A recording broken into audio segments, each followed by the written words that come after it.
Hare Hare Krishna, Krishna, Krishna, Krishna, Hare Hare,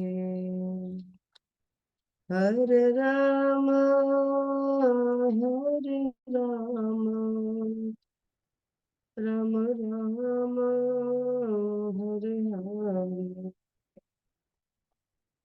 Hare Krishna, Hare Krishna,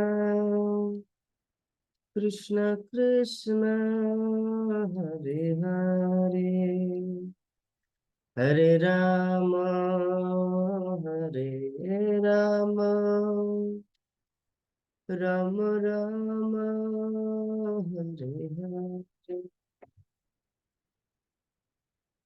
Jaya Radha Madhava Radha Madhava Radhe, जय पंचतत्ता पंचतत्ता पंचतत्ता, जय पंचतत्ता, जय गौरनिताय गौरनिताय गौरनिताय, जय गौरनिताय, निताय गौर हरि बोल हरि बोल हरि बोल हरि बोल। जय जय प्रभुपाद प्रभुपाद प्रभुपाद प्रभुपाद। जय हरिनाम संकीर्तन की, जगत गुरु शिल प्रभुपाद की, निताय गौर प्रेमानंदे, हरि हरि बोल। ओम अज्ञानतिमिरन्धस्य ज्ञानाञ्जनशलाकया चक्षुरुन्मिलितं येन तस्मै श्रीगुरुवे नमः। श्रीचैतन्यमनोभीष्टं स्थापितं येन भूतले स्वयं रूपा कदा मह्यं ददाति सपदान्तिकम्। वन्देऽहं श्रीगुरो श्रीयुतापदकमलं श्रीगुरुं वैष्णवांश्च, श्रीरूपं साग्रजातं सहगना रघुनाथान्वितं तं सजीवम् साद्वैतं सावधूतं परिजनसहितं कृष्ण चैतन्य देवं श्रीराधा कृष्ण पादान सहगना ललिता श्रीविशाखान्वितांश्च। नमो विष्णुपादाय कृष्णपृष्ठाय भूतले श्रीमते भक्तिवेदांत स्वामी नामिने। नमस्ते सरस्वती देवे गौरवाणी प्रचारिणे, निर्विशेष शून्यवादी पश्चात् देशतारिणे। हे कृष्णा करुणा सिंधु दीनबंधु जगतपते, गोपेश गोपिका कांत राधा कांत नमस्तुते। तप्त कंचन गौरांगी राधे वृंदावनेश्वरी, वृषभानुसुते देवी प्रणमामि हरिप्रिये। वाञ्छाकल्पतरुभ्यश्च कृपा सिन्धुभ्येव च, पतितानां पावनेभ्यो वैष्णवेभ्यो नमो नमः। जय श्री कृष्ण चैतन्य प्रभु नित्यानंद, श्री अद्वैत गदाधर श्रीवासादि गौर भक्तवृंदा। हरे कृष्णा हरे कृष्णा कृष्णा कृष्णा हरे हरे, हरे राम राम राम हरे हरे। हरे कृष्णा कृष्णा कृष्णा हरे हरे, हरे राम राम राम हरे हरे। ओम नमो भगवते वासुदेवाय। ओम नमो भगवते वासुदेवाय। ओम नमो भगवते वासुदेवाय। नारायणं नमस्कृत्य नरं चैव नरोत्तमं देवीं सरस्वतीं व्यासं ततो जयमुदीरये।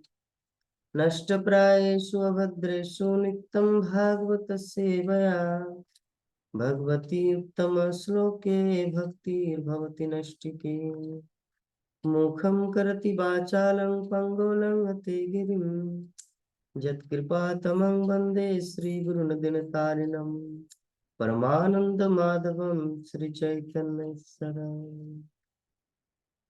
तमादिदेवं करुणानिधानं तमालवर्णं सुहितावतारम् अपार संसार समुद्र सेतु भजामः भागवत स्वरूपम्। हरे कृष्णा। तो आप सभी भक्तों के बीच में पुनः श्रीमद् भागवतम द्वितीय स्कंद चतुर्थ अध्याय श्लोक संख्या 21, श्लोक संख्या 19, 17 और 18 दो श्लोक हम लोग लास्ट टाइम किए थे। तो ये जो हमारा श्लोक है 19 नंबर श्लोक, इसमें बताया गया है स एष्वात्मात्मबतामधिशरः स्त्रियो मयो धर्मयोस्तपोमया गतबलिकेरजशङ्करादिभिः वितक्कलिङ्गो भगवान् प्रसीदताम्।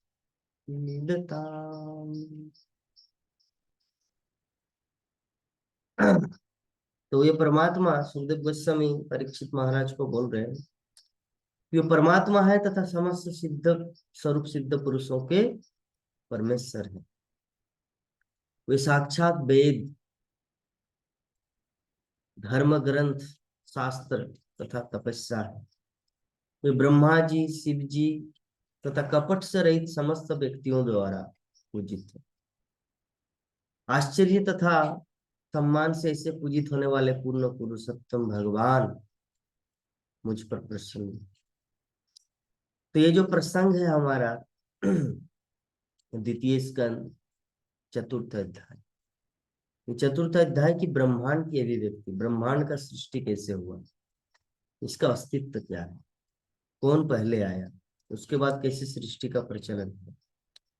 तो सुखदेव गोस्वामी को प्रश्न पूछे थे महाराज परीक्षित ने, और परीक्षित महाराज का प्रश्न का उत्तर देने के सिलसिले में सुखदेव गोस्वामी सर्वप्रथम भगवान श्री कृष्ण को प्रणाम कर, और प्रणाम ऐसे नहीं होता है, प्रणाम करने की विधि है, ग्लोरिफिकेशन, भगवान का महिमा कीर्तन। किसी व्यक्ति विशेष को यस सर, प्रेजेंट सर ऐसे बोलने से नहीं होता है। भगवान का प्रणाम अलग तरीके से होता है, उनकी महिमा कीर्तन करके उनको प्रणाम किया जाता है। ठीक है। तो क्या बोल रहे कि वो परमात्मा है। परमात्मा का अर्थ क्या होता है? परमात्मा का अर्थ होता है प्रत्येक जीव के हृदय में भगवान विराजमान है। मेरे अंदर में क्या चल रहा है वो मुझको पता है, आपके अंदर में क्या चल रहा है वो मुझे पता नहीं है, लेकिन परमात्मा आपके अंदर में क्या चल रहा है वो भी पता है, और मेरे अंदर में क्या चल रहा है वो भी पता है, और मैं कल क्या करने वाला हूँ वो भी पता है, और नेक्स्ट जीवन में, अगले जीवन में मैं क्या करने वाला हूँ या कौन सा गति होगा, परमात्मा को वो भी पता है। तो भगवान परमात्मा है तथा समस्त स्वरूप सिद्ध पुरुषों के परमेश्वर। स्वरूप सिद्ध, इसका अर्थ क्या है? स्वरूप सिद्ध का अर्थ होता है जिन्होंने अपने आप को पहचान लिया।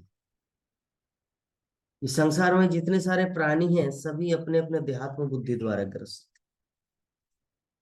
जितने सारे जीवात्मा, कीड़े मकोड़े, पशु पक्षी, कीट पतंग, सभी अपने अपने देवता, देवता सोचते कि मैं एक देवता हूँ, अग्निदेव हूँ, मैं इंद्र देव हूँ, लेकिन ये सब देहात्म बुद्धि का सूचक है। पशु पक्षी समझते कि मैं पशु हूँ, मैं बिल्ली हूँ, मैं कुत्ता हूँ, मैं एक जानवर हूँ। तो उसी प्रकार कोई सोच सकता है मैं इंडियन हूँ, मैं भारतीय हूँ, मैं अमेरिकन हूँ, मैं बंगाली हूँ, मैं गुजराती हूँ। तो ये सब देहात्म बुद्धि से ग्रसित व्यक्ति का लक्षण है और इसको स्वरूप सिद्ध नहीं कहा जाता। स्वरूप सिद्ध व्यक्ति वो है जिन्होंने भगवान श्री कृष्ण के साथ अपना रिश्ता, अपना नाता जोड़ लिया।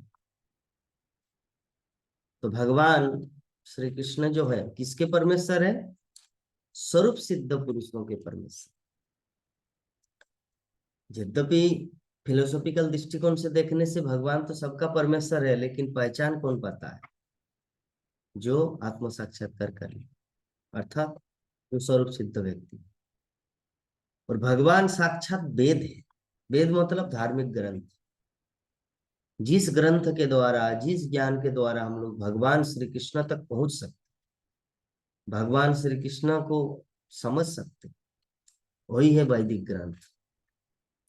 बाकी संसार में बहुत सारे उपन्यास हैं, बहुत सारे पुस्तक हैं, जिस पुस्तक का कोई भी मोल नहीं है। मोल का अर्थ क्या होता है? मोल का अर्थ होता है उनकी जो मूल्य है, उसका क्या वैल्यू है, क्या मूल्य है पुस्तक का। तो जो मटेरियल जितने सारे ग्रंथ हैं उसका कोई मोल नहीं है, क्योंकि उसमें इस संसार के बारे में बताता है।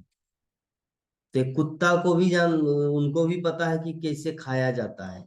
एक बिल्ली को भी पता है कि अगर उनके पास कोई चूहा है तो उनको कैसे हड़पना है और खाना है। तो खाना, सोना, मेटिंग, ईटिंग, स्लीपिंग, ये सब तो एक पशु पक्षी जो बिना पढ़ के, बिना एजुकेशन प्राप्त करके ही वो कर लेते। तो असली ज्ञान या असली शिक्षा क्या है?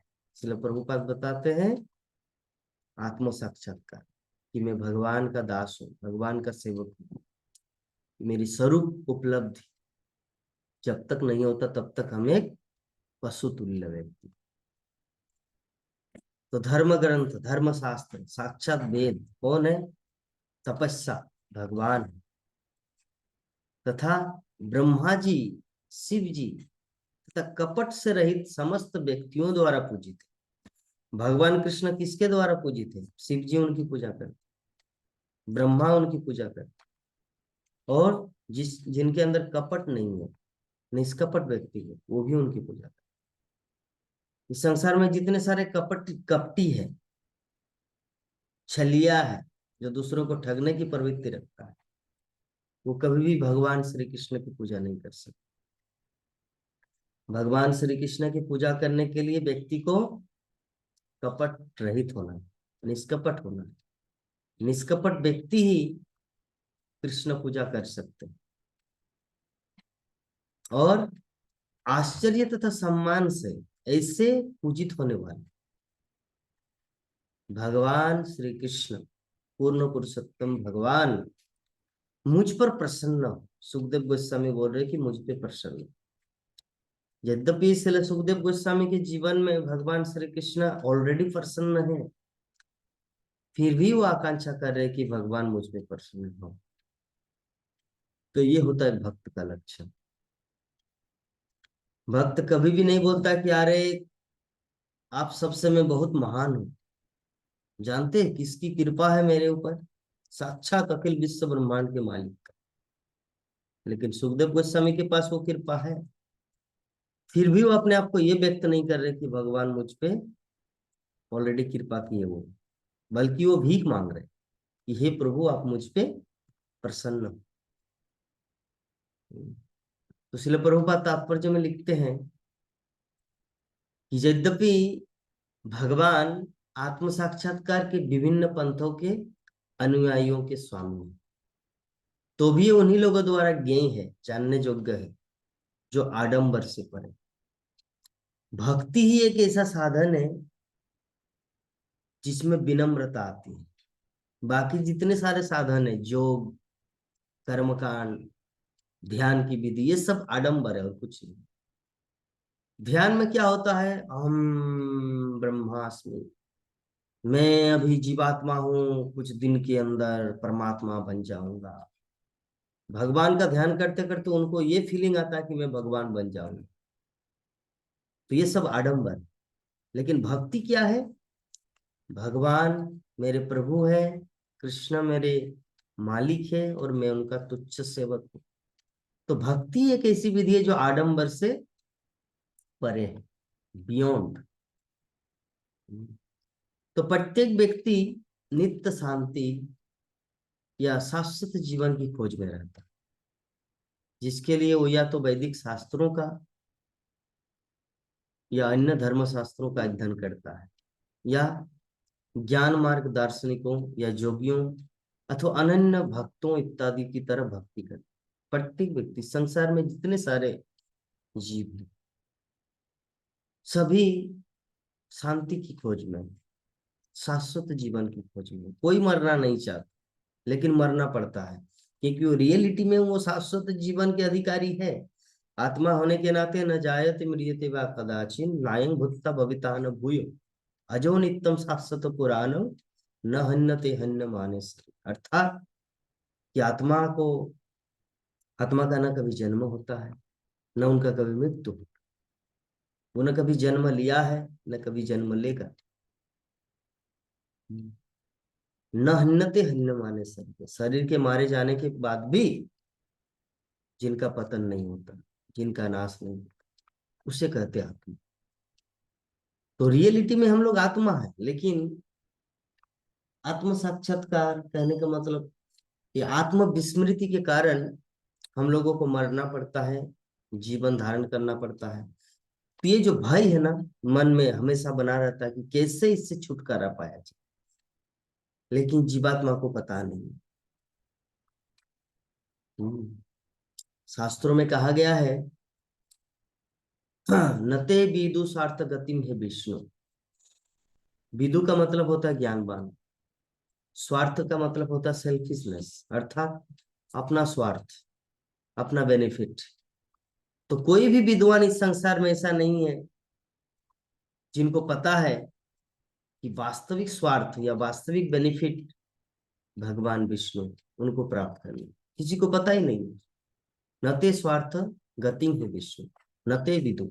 कोई भी विदु मतलब कोई भी विद्वान, इस संसार के जितने सारे फिलोसोफर हुआ, जितने सारे बड़े बड़े वैज्ञानिक हुए, और भी film star, Bollywood star, cricket star, तो पॉपुलर है, पॉपुलैरिटी लाभ किए है, सारे जगत के लोग उनको जानते हैं, लोकप्रिय है। लेकिन जीवन का उद्देश्य क्या है, मति भ्रम में है वो, मोहग्रस्त अवस्था में, पता ही नहीं है जीवन में क्या करना चाहिए। गधा की दौड़ में है वो, चूहा दौड़ में लगे हुए। जैसे शिला प्रभुपाद एग्जाम्पल देते हैं कि जैसे ही दिन होता है, चूहा इधर से उधर दौड़ना चालू करते हैं, इस गड्ढे से उस गड्ढे। उसी प्रकार जैसे दिन शुरू होता है, इधर का गाड़ी उधर, अमेरिका शिकागो से New York, New York to Los Angeles, Los Angeles to San Francisco. तो इस प्रकार ये गधा दौड़, ये चूहा दौड़ लगा रहता, सुबह से लेकर शाम तक। पता ही नहीं जीवन का लक्ष्य क्या है, कहाँ जाना है, बस चूहा दौड़, दौड़े ही जा रहे हैं। तो ये वर्तमान भौतिक सभ्यता है। वर्तमान व्यक्ति इसी तरह जीवन यापन करे, क्योंकि उनको नते विदुषार्थ गति है विष्णु, जो वास्तविक डेस्टिनेशन कहाँ पे जाना है उनके बारे में पता ही नहीं। तो श्रीमद् भागवतम, भगवत गीता, ये वैदिक साहित्य हम सबको वो नॉलेज प्रदान करते हैं। कि जीवन का लक्ष्य क्या है, कहाँ हमें जाना है। जब ये अंडरस्टैंडिंग हो जाता तब हमारा जीवन धन्य हो जाता। तो अल्टीमेटली हम लोग समझ गए, भक्ति अर्थात भगवान श्री कृष्ण के चरणों में आत्मसमर्पण ही मनुष्य जीवन का एकमात्र लक्ष्य है। तो परमेश्वर की अनुभूति, भगवान की अनुभूति केवल भक्तों को ही हो पाती, क्योंकि वे समस्त छल कपट से ऊपर होते हैं। भक्त जो होते हैं ना, वो छल कपट से रहित होते हैं, निष्कपट होते हैं। जो जितना सरल होगा उतना सुंदर दिखेगा, क्योंकि सुंदरता सिर्फ चमड़ा का सुंदरता नहीं होता है, सुंदरता दिल का होता है, मन का होता है। जैसे हम लोग एक एग्जाम्पल लेते हैं, अर्जुन और कर्ण। महाभारत में दोनों का चमड़ी या दोनों का जो मुखाकृति कहा जाता है, उनका जो चेहरे का जो डिजाइन है बहुत सुंदर है। कर्ण भी एकदम साक्षात सूर्य पुत्र है, वो कोई असुर नहीं है, सूर्य पुत्र है, देवता है। इसीलिए उनका भी जो मुखमंडल बहुत ही सुंदर था, इसीलिए द्रौपदी के मन में कर्ण को भी पाने की इच्छा थी, क्योंकि स्त्रियों का मन भरता नहीं, शास्त्रों में कहा गया है। उनका किसी न किसी रूप में एक इच्छा बनी रहती कि काश वो भी हो पाता। एक दिन की बात है, पांचों पांडव भगवान श्री कृष्ण एक साथ है। तो अर्जुन को बोला कि आपको क्या लगता है कि द्रौपदी पूर्ण रूप से तृप्त है आप लोगों के साथ?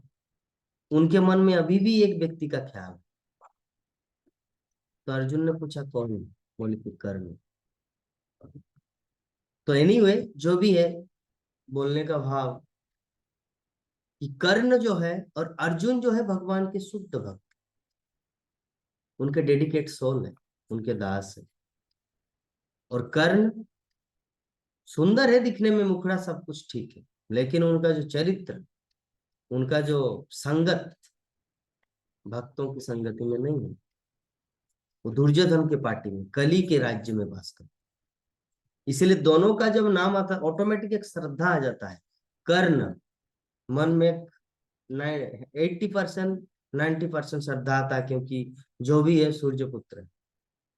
अर्जुन नाम सुनने से इतनी पवित्रता आ जाते हैं, अरे वो तो साक्षात भगवान के परम प्रिय भक्त है। तो सुंदरता मन का, हृदय का। इसलिए प्रभुपाद का चेहरा अगर हम लोग मेटेरियल दृष्टिकोण से देखेंगे तो कैसा दिखता है, लेकिन फिर भी शिल प्रभुपाद के चेहरे को देख के कभी हमारे अंदर घृणा आते हैं? नहीं। क्यों? क्योंकि उनका हृदय जो परिपूर्ण रूप से कृष्ण भक्ति में डूबा हुआ है। सरल, सरलता, विनम्रता का मूर्तिमान स्वरूप है श्री प्रभु। इसीलिए हम लोग को चेहरा नहीं दिखता, उनका गुण दिखता है। तो वास्तविक जो रूप होता है व्यक्ति का, वो होता है उनका मन की कोमलता, हृदय की शुद्धता। तो भगवान श्री कृष्ण को वही व्यक्ति दर्शन कर पाते जिनका हृदय छल कपट से रहित हो। जो लोग आत्म साक्षात्कार के पथ पर होते हैं, वो सामान्यतया कर्मी, ज्ञानी, योगी या भगवत भक्त के रूप में वर्गीकृत किए जाते हैं। तो जो कर्मी है, कर्मी का मतलब होता है कि मैं कुछ यज्ञ करूंगा, दान करूंगा, कुछ अच्छा कल्याणकारी कार्य करूंगा, और स्वर्ग में जाके नंद कानन वन में, नंदन कानन में जाके सुंदर सुंदर अप्सराओं के साथ नृत्य करूंगा, उनको आलिंगन करूंगा, एक साथ में घूमेंगे, वो हमें सोमरस का पान कराएंगे अपने हाथों से, और मुझे बहुत आनंद आए। तो ये होता है कर्मी व्यक्ति का लक्ष्य। जो कर्मी है वो वैदिक कर्म कांडों के, सकाम कर्मों के प्रति अत्यधिक आसक्त है। वे मुक्ति कामी अर्थात भौतिक जीवन से मुक्ति के इच्छुक कहलाते हैं। एक होता है दूसरा मुक्ति के अर्थात ज्ञानी, कर्मी के बाद ज्ञानी। जो जो भी 8 प्रकार की सिद्धियां प्राप्त करने के लिए विभिन्न प्रकार की तपस्याएं करते, अनिमा, लघिमा, आपका प्राप्ति, काम वसिता, अलग अलग 8 प्रकार की सिद्धिता है, जिसमें सिद्धि है, जिसमें क्या होता है, इस संसार में जितने सारे लोग मेटेरियल थिंग्स अर्थात भौतिक संपदा पाने के लिए या भौतिक जो भी सुख सुविधाएं हैं उनको पाने के लिए जो गधे की तरह परिश्रम करता है, अगर कोई अष्ट सिद्धि प्राप्त की तो उनको सब कुछ मिल जाता है। काम्यवशिता, दूसरों को आकर्षित करना, किसी सुंदर लड़की रोड में चल रही है तो उनको अपनी ओर खींचना, और बाकी जो संस्थाओं में तो यही हो रहा है। जो पूर्ण रूप से जो कृष्ण भक्ति नहीं है, वो सब संस्थाओं में यही लड़कियों को नचाना, उनका शोषण करना, यही चल रहा है। नाम दिया गया है स्पिरिचुअल। मेरे गुरु महाराज श्रीमद भक्तिचार्य स्वामी गुरु महाराज बोलते हैं कि आजकल बहुत सारे ऐसे धार्मिक संस्थाओं के नाम से चल रहा है कि वहां पर आ जाओ और जो जितना मतलब यौन संग कर पाए वो उतना आध्यात्मिक। ओशो वगैरह ऐसे क्या क्या नाम है, उनका उद्देश्य क्या है, जो जितना यौन संग कर पाए, सेक्स कर पाए, वो उतना अध्यात्म है। और लोग ऑलरेडी मेटेरियलिस्टिक में जुड़े हुए हैं संसार में, जब से उनका पैदा मतलब उनका जन्म हुआ, मेटेरियल सुख सुविधा के लिए। और धार्मिक या स्पिरिचुअल के नाम से इस तरह का कलियुग के संस्थाएं खुला हुआ है, और लोग उसमें इमीडिएटली आकर्षित होते हैं और जाके वही काम करते हैं जो यहाँ पे करते हैं, और नाम दिया गया स्पिरिचुअल, और बोलते हैं हाँ हम तो स्पिरिचुअलिस्टिक, हम तो अध्यात्म से जुड़े हुए हैं। लेकिन उनको पता ही नहीं कि अध्यात्म का अर्थ होता है कृष्ण भक्त, अध्यात्म का अर्थ होता है कृष्ण चरणों में आत्मसमर्पण। जब तक ये नहीं होता अध्यात्म शुरू ही नहीं होता। अध्यात्म का मतलब क्या है? अध्यात्म का मतलब होता है ये जगत है भौतिक जगत, और भगवान जहाँ पे रहते हैं वैकुंठ, गोलोक वृंदावन या ब्रह्म ज्योति जो भी, वो है आध्यात्मिक जगत। तो वहां पे वहां का जीवन कब शुरू होगा? जब वहां के मालिक उनके चरणों में आत्मसमर्पण करेंगे, तब तो उधर आप जा पाएंगे। तो लोगों को आध्यात्मिक सिर्फ नाम पता है, अध्यात्म का अर्थ क्या हुआ है ये पता ही नहीं। क्या किया जाए, कलियुग की ऐसी अवस्था है, इसमें कलियुग का कोई दोष नहीं है। इसलिए प्रभुपाद एग्जाम्पल देते, जो जैसा चाहते उसको उसी प्रकार मिलता है। हम लोग सब्जी मार्केट में भी देखते हैं, 10 रुपये का भी सब्जी मिलता है और 100 रुपये का भी मिलता है।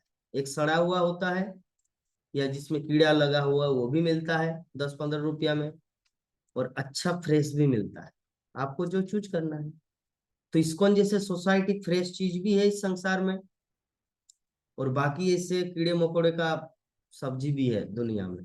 तो जो जिस प्रकार का व्यक्ति होता है उनको ही पसंद है। अगर कोई कीड़े मकोड़े वाला बैगन सब्जी खाए तो खाओ, मिल जाएगा सस्ता में। और अगर किसी को फ्रेश चाहिए, भगवान को भोग लगा के खाना है, तो भी मिल रहा है संसार में। तो विषय वस्तु यही है कि लोगों के अनुसार इस संसार में सब कुछ है। लेकिन एक बुद्धिमान व्यक्ति को चाहिए कि जीवन का जो अंतिम लक्ष्य, जीवन का जो वास्तविक सिद्धि क्या है, उनको प्राप्त करना चाहिए। वही बुद्धिमान व्यक्ति का लक्ष्य है। तो हम लोग समझ गए कि जो 8 प्रकार की सिद्धियां हैं। लेकिन भगवत भक्त आत्मतुष्टि के लिए इस प्रकार की कोई चीज नहीं चाहते। वो केवल भगवान की सेवा करना चाहते हैं, क्योंकि भगवान महान है और जीवात्माओं के रूप में भगवान के नित्य अधीन अंश प्रत्यंश। आत्म तुष्टि, जैसे हम लोग जानते हैं, कुछ दिन पहले का घटना है, हम गए थे राजस्थान। तो वहां पे एक महान भगवत भक्त हुए, नरसिंह मेहता। तो उनके जीवन में वो गोलोक वृंदावन तक चले गए, और भगवान श्री कृष्ण उनको सब कुछ परिपूर्ण रूप से प्रदान किए। लेकिन जैसे वो पृथ्वी लोक में आया, जितना संपद उनको दिया गया था, वो सब कुछ एक ही दिन में सब मतलब लुटा दिया। अर्थात साधु संतों की सेवा करना, लोगों को प्रसादम खिलाना, जिनका कुछ नहीं है, सब कुछ वो खुद भिखारी बन गए। क्यों? क्योंकि अगर वो उसी संपत्ति के साथ रहेंगे तब तो भगवान उनसे दूर रहेंगे। उनको पता था, बुद्धिमान होते जो भक्त होते बहुत चालाक होते। अगर वो संपदा के साथ रहेंगे तो भगवान अपने धाम में सोएंगे और इनको तो मिल गया, ये आराम से कंफर्ट लाइफ जिएंगे। लेकिन अगर उनके पास ऐसा कुछ नहीं रहेगा तो भगवान उनके पीछे पीछे चलेंगे। इनको आज, इसके घर में आज नमक नहीं है तो भगवान बोलेंगे मुझे नमक का इंतजाम करना है। इनके घर में आज सब्जी नहीं है तो मुझे सब्जी का इंतजाम करना पड़ेगा। तो भगवान जो होते हैं ना, भक्तों के दास बन जाते हैं, जो भक्ति करता है। तो जो शुद्ध भक्त होते हैं वो अपने साथ उतना धन संपद नहीं रखता, सब कुछ लुटा देता है। और ये परीक्षा भी है। एक दूसरा पॉइंट ये है कि भगवान ने तो उतना कुछ आपको दिया, आपका उद्देश्य क्या, वो चेक भी हो, टेस्टिंग भी होता है आपने क्या क्या, तो वो सब कुछ लुटा दिया। तो ये होता है महान भक्त का लक्षण। वो आत्मतुष्टि के लिए इस प्रकार कोई भी चीज नहीं करता, जिससे चलिए भाई मेरा तो पेट भर जाएगा, बस सिंपल। वो केवल भगवान की सेवा करना चाहता, क्योंकि भगवान महान है और जीवात्माओं के रूप में भगवान के नित्य अधीन अंश पट्टे। भक्त इस प्रकार आत्मा की पूर्ण अनुभूति उसे निष्काम बनने में सहायक बनती है, और ऐसे भक्त निष्काम करना, निष्काम। चैतन्य चरितामृत में एक श्लोक आता है कर्म कांड ज्ञान कांड ये बोले विषेर भांड অমৃত বলিয়ে যেবা খাই নানা জনি ভ্রমণ করে কদর্য ভক্ষণ করে তার जन्म अधोपते যায়। अर्थात ये जो कर्म कांड है, ज्ञान कांड है, ये क्या है, केवल विषेर भांड, विष का, जहर का एक पात्र। अमृत बोलिए जीवा खाए, जो भी से अमृत समझ के खाता है। नाना जोनो, नाना जोनी भ्रमण करे, विभिन्न उसको 84 लाख जोनियों में भटकना पड़ता है। कदर जो मतलब लेटरिंग, उसको मल खाना पड़ता है। कदर जो भक्षण करे तार जन्म अधोपते जाए। कृष्ण भक्त निष्काम अतो व्यवसाय। और एक श्लोक है, मुक्ति कामी सिद्धि कामी कर्मी सकले अशांत कृष्ण भक्त निष्काम अतो व्यवसाय। कृष्ण भक्त निष्काम होता है, अरे कृष्ण देंगे तो लेंगे, अगर उनकी इच्छा है तो देंगे, अगर नहीं देंगे तो कोई बात नहीं, नो प्रॉब्लम। कृष्ण की इच्छा, निष्काम होते हैं और प्रसन्न चित होते हैं। भगवान श्री कृष्ण, भगवान रामचंद्र, ये भगवान के जो महान भक्त होते हैं, वो सदैव उनके चेहरे में एक मुस्कान रहता है। हम सुबह सुबह चिंतन कर रहे थे, 3 चीज मैंने चिंतन किया। ऐसे में तो भगवान श्री कृष्ण कैसे थे वो तो मैं इस आंखों से तो देखा नहीं, या भगवान रामचंद्र कैसे थे वो तो इस आंखों से देखा नहीं। लेकिन जैसे हमारे जो सीरियल हुआ है 90 के दशक में, जिसे अरुण गोविल जी ने रामचंद्र की भूमिका निभाई, नीतीश भारद्वाज ने महाभारत में भगवान श्री कृष्ण की भूमिका निभाई, उन दोनों के चेहरे में एक ऐसा मुस्कान जो प्राकृतिक रूप से पहले से ही उनके अंदर था। ऐसा नहीं कि वहां पे जाके प्लास्टिक की हंसी दे, वो ऑलरेडी उनके अंदर वो क्वालिटी भगवान ने दिया था, ताकि वहां पे एक अच्छे रोल प्ले कर सके। और जब उनकी मुस्कान से सच में लगता है कि साक्षात भगवान रामचंद्र। नीतीश भारद्वाज जब हंसते हैं, अर्जुन को समझाते हैं, युधिष्ठिर महाराज को समझाते हैं भगवान श्री कृष्ण के अदा में, तो इससे लगता है कि साक्षात भगवान कृष्ण है। और उसी समय और एक मेरा चिंतन हुआ, मेरे गुरु महाराज श्रीमद भक्ति चारू स्वामी गुरु महाराज जब भी किसी को देखते थे, चाहे कोई अनजान व्यक्ति हो या कोई अपने, कितना सुंदर एक मुस्कान रहते, एक मुस्कान।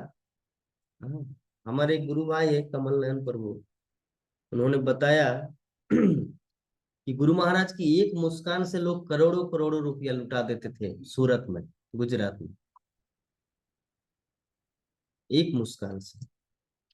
तो जरा सोचिए, जो मुस्कान, तो ये कैसे होता है, क्योंकि कृष्ण भक्त शांत अतवेव, कृष्ण भक्त निष्काम अतवेव शांत। तो कृष्ण भक्त जो होता है वो निष्काम होता है, किसी चीज की चाह नहीं होती,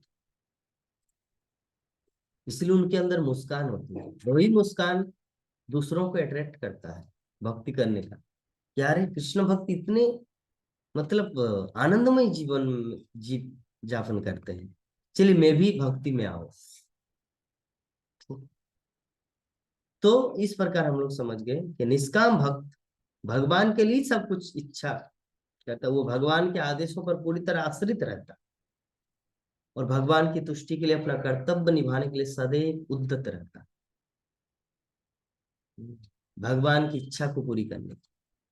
प्रारंभ में हम लोग जानते हैं अर्जुन ने अपने को इस प्रकार प्रस्तुत किया, वो मानो आत्मतुष्टि का इच्छुक है कि मैं अपने मामा को क्यों मारूं, चाचा को क्यों मारूं।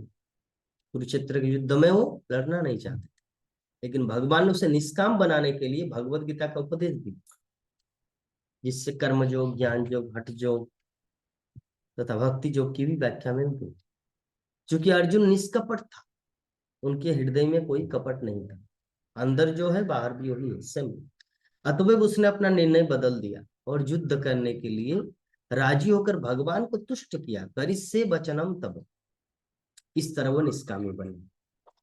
तो यहाँ पर ब्रह्मा जी तथा शिव जी के उदाहरण जानबूझकर दिए गए हैं सुखदेव गोस्वामी, क्योंकि ब्रह्मा जी, शिव जी, श्रीमती लक्ष्मी जी तथा चारों कुमार सनक, सनातन, सनातन और सनत कुमार, ये चारों निष्काम वैष्णव संप्रदायों के अग्रणी, ये सभी सारे छल छद्मों से रहित थे।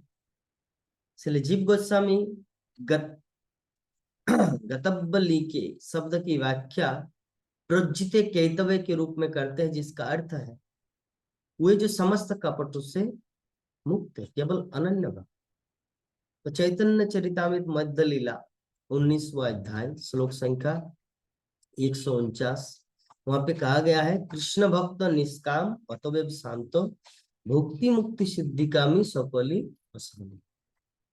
तो जो लोग अपने पुण्य कार्यों के लिए सकाम फल चाहते हैं, जो मुक्ति चाहते हैं तथा ब्रह्म से तदाकार होना चाहते हैं, तथा जो योग की सिद्धियों की इच्छुक है, वे सभी अशांत है, क्योंकि उनको गारंटी नहीं है ना, मिलेगा कि नहीं मिलेगा, मिलेगा कि नहीं मिलेगा, मिलेगा कि नहीं मिलेगा, इसी चिंता में रहना, क्योंकि अपने लिए कुछ ना कुछ चाहते हैं। लेकिन भक्त तो पूर्ण रूप से शांत होता है, क्योंकि उससे अपने लिए कुछ नहीं चाहिए, किंतु भगवान की इच्छा पूरी करने के लिए सदैव उद्यत रहता। अतः ये निष्कर्ष निकला कि भगवान सबों के, क्योंकि उनकी मर्जी के बिना कोई भी इच्छित फल प्राप्त नहीं कर सकता। किंतु जैसा कि भगवान ने भगवत गीता के 8वें अध्याय 9वें नंबर श्लोक में कहा है, वही ऐसे फल प्रदान करते, क्योंकि सबों के वेदांतियों, कर्मकांडियों, धार्मिक नेताओं, तपस्वियों तथा आध्यात्मिक उन्नति के लिए प्रयत्न करने वालों के अधिश्वर आदि नियंता है। लेकिन अंत तो गत्ता निष्कपट भक्त ही उन्हें प्राप्त कर पाते।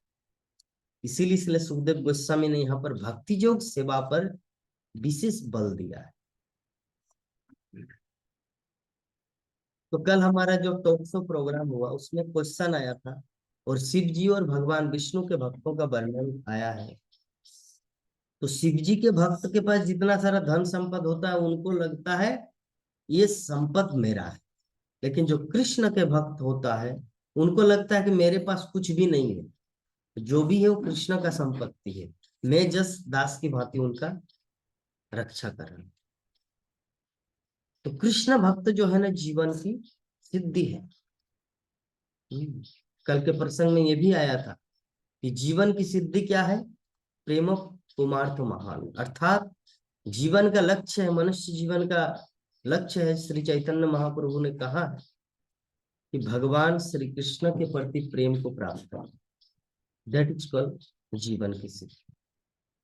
तो आज का जो हमारा श्लोक द्वितीय स्कंद 4th अध्याय श्लोक संख्या 19, इसके ऊपर जो हम लोग डिस्कस किए, ये बहुत ही इंपॉर्टेंट श्लोक था आज, कि भगवान श्री कृष्ण को कैसे प्राप्त किया जाए, कि भगवान श्री कृष्ण किसके द्वारा प्राप्त होता है, और परमात्मा स्वरूप सिद्ध व्यक्ति परमेश्वर या कृष्ण किसके द्वारा पूजित होते हैं, ब्रह्मा जी, शिव जी तथा कपट से रहित व्यक्तियों द्वारा पूजित।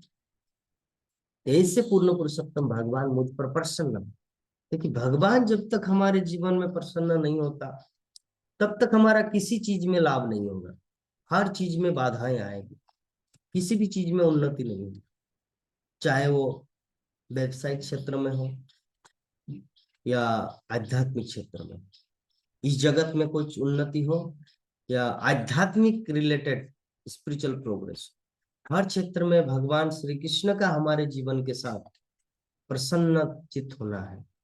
तो उनको प्रसन्न करने के लिए हमारा प्रमुख कर्तव्य है भक्ति की विधि को अपनाना। भक्ति की विधि को अपनाने का अर्थ होता है मन ही मन सर्वप्रथम भगवान श्री कृष्ण के चरणों में अपने आप को समर्पण करना। पहले मन का जब समर्पण होता है तभी भगवान गुरु को हमारे जीवन में भेजते हैं, ताकि फॉर्मेलिटी के रूप में वो गुरु के चरणों में हम लोग आत्मसमर्पण करके उनसे दीक्षा लेते हैं। और दीक्षा प्राप्त करने के बाद हमारा आध्यात्मिक जीवन शुरू हो। तो सर्वप्रथम पहला काम क्या है? मन ही मन कृष्ण चरणों में अपने आप को आत्मसमर्पण करना। अगर मन से नहीं होगा तो प्रैक्टिकली नहीं होगा। सर्वप्रथम होता है मन से। ये जितने सारे भक्तगण इस्कॉन से जुड़ते हैं, श्रील प्रभुपाद के सोसाइटी में आते हैं, क्या ऑटोमेटिकली कोई हाथ पकड़ के लाया? ऐसा नहीं है। पहले उन्होंने श्रील प्रभुपाद के ग्रंथ पढ़े, उनसे प्रेम किया, उनसे प्रार्थना की, श्रील प्रभुपाद काश आपके साम्राज्य में मुझे एक छोटी सी कुटिया या रहने का जगह मिलता और शुद्ध भक्ति कर पाते तो मेरा जीवन धन्य होगा। तो इसी श्रील प्रभुपाद से प्रार्थना किए थे, जिसके फलस्वरूप आज भक्तगण इस्कॉन जीवन में है। तो इसी के साथ आज का जो हमारा जो क्लास है, द्वितीय स्कंद चतुर्थ अध्याय श्लोक संख्या 19, उसको यहीं पर विराम देते हैं। आप सभी भक्तों का बहुत बहुत धन्यवाद। हरे कृष्णा कृष्णा कृष्णा हरे हरे, हरे राम राम राम हरे हरे। जय जगत गुरु शिल प्रभुपाद की, ग्रंथराज श्रीमद् भागवत महापुराण की, अनंत कोटि वैष्णव भक्त बिंद की, समवेत गौर भक्त बिंद की, निताय गौर प्रेमानंदे। हरि बोल।